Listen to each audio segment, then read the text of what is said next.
Аустротерм е един от най-известните производители на висококачествени топлоизолационни материали от експандиран и екструдиран пенополистирол, профили и плоскости за вътрешно изграждане. От създаването си през 1953 г. компанията води последователна иновационна политика на много европейски пазари, в това число и в България. След вливането на фирмата в Friedrich Schmidt Industry Holding, Аустротерм застава на първо място в Австрия в производството на топлоизолационни материали в строителния бранш. Награждаването на фирмата с австрийския държавен герб потвърждава високото качество на продуктовото портфолио на компанията. Българското предприятие на Аустротерм отговаря на всички европейски изисквания и стандарти за качество и безопасност на производството. Фирмата, управлявана от господин Тодор Недев, е носител на златен медал за плочите от експандиран полистирол за външна и вътрешна топлоизолация от 61-я Международен технически панаир в Пловдив.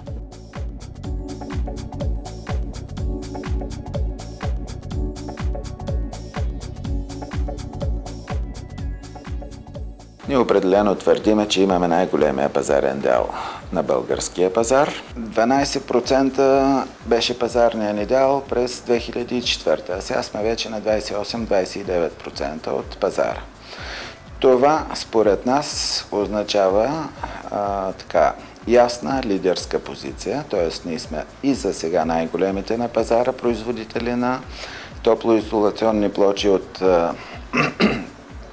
експандиран полистирен, което същевременно е голяма отговорност. Особено след като планираме да пуснем през 2008 година втора фабрика. Това означава, че с всички усилия би трябвало да задържиме, ако не можем да увеличиме този пазарен дял, но прогнозите са, че ще можем да увеличим и пазарния дял. И мисля, че няма да се намерят конкуренти, които с точни аргументи да оборят това.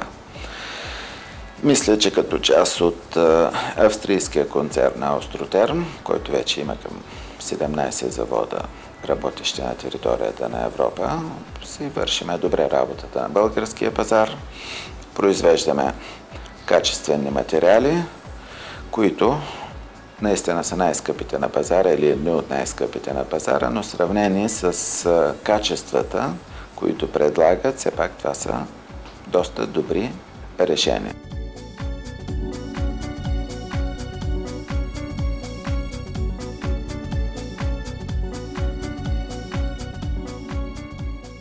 Като един от първите производители на топлоизолационни материали в Австрия, Аустротерм получава на 27 май 1998 година от Австрийската асоциация за сертификация сертификат по ISO 9001 и така оправда философията за качество на изолационните материали. Продуктите на Аустротерм следват високите световни стандарти за качество, принципите на природосъобразност и екологичност. Непрестанното развитие на топлоизолационните материали са приоритет за Аустротерм като дългосрочна концепция за успех с международни перспективи. Продуктовата гама на Аустротерм България включва топлоизолационни плочи от експандиран пенополистирол и екструдиран пенополистирол, фасадни профили, обкантващи ленти, универсални плочи за мокри помещения и други.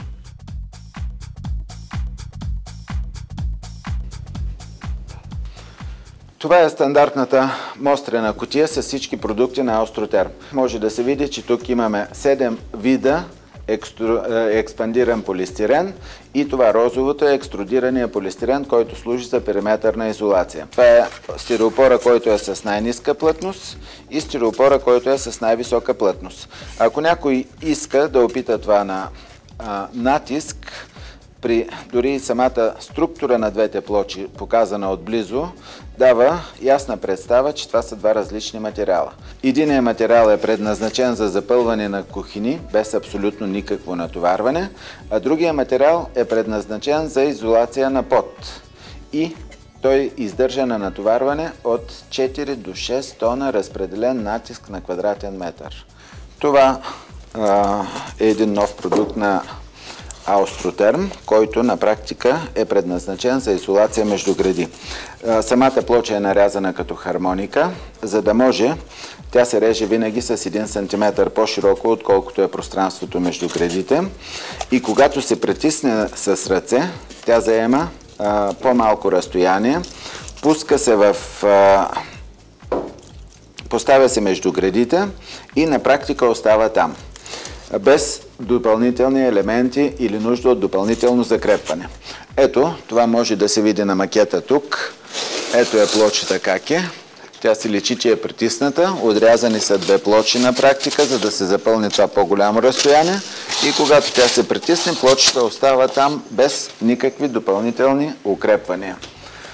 По този начин се постига една оптимална защитеност на пространството между гредите. Допълнително под циглите е необходимо да се постави някакъв изолационен материал, който да покрие термомоста между гредите и нашия изолационен материал, който е поставен отдолу.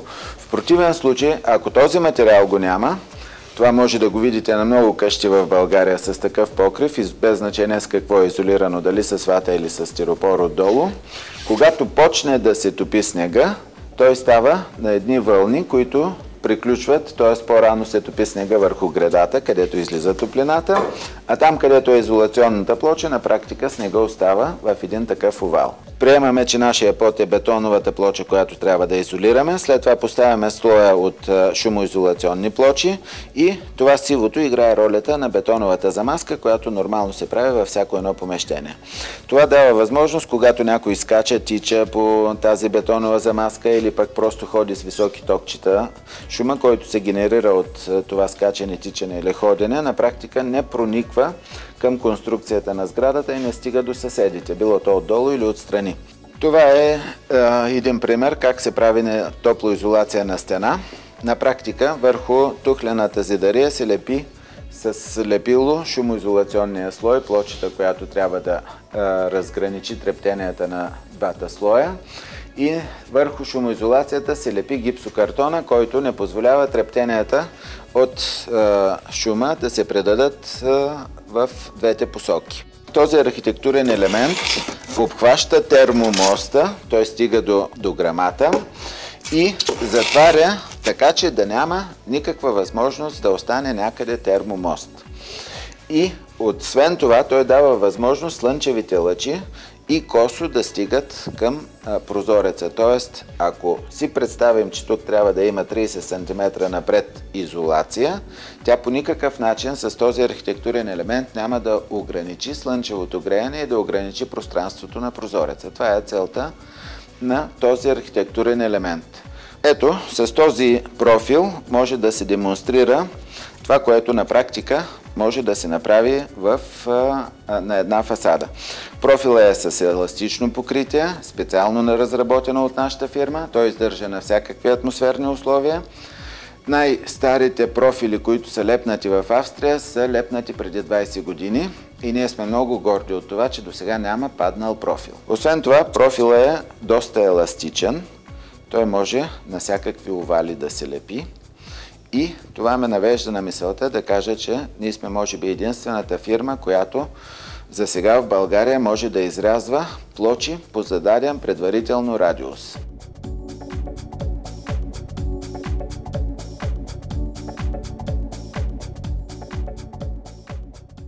Топлоизолациите, които Аустротерм България предлага на пазара, са съвременно и актуално решение за енергийна ефективност. Те гарантират пестене на енергия, по-ниски разходи за отопление през зимата и за охлаждане през лятото, както и намаляване на вредните емисии в атмосферата. Топлоизолационните плочи, които фирмата предлага, са с различна дебелина и лесни за монтаж, тъй като с високо качество и точни размери. За да докаже всичко това, Аустротерм България започна един уникален, не само за България, но и за света експеримент. Управителят на фирмата господин Тодор Недев заложи на макета топлата къща, който бе изграден пред сградата на Интерекспо център в София.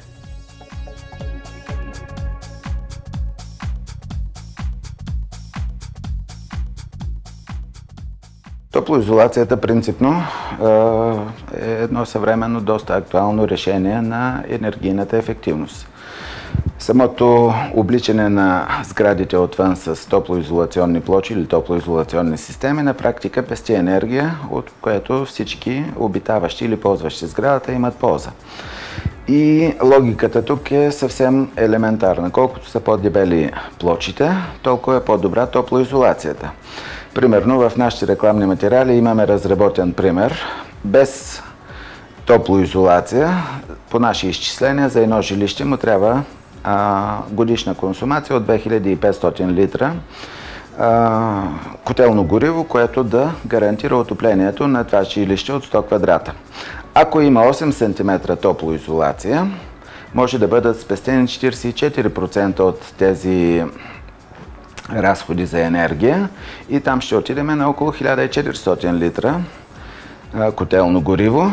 А ако сложим 15 см дебела топлоизолационна плоча на фасадата, тогава спестения разход може да стигне 68%. Тоест едно значително перо от разхода за отопление на сградата през зимата и за охлаждане през лятото.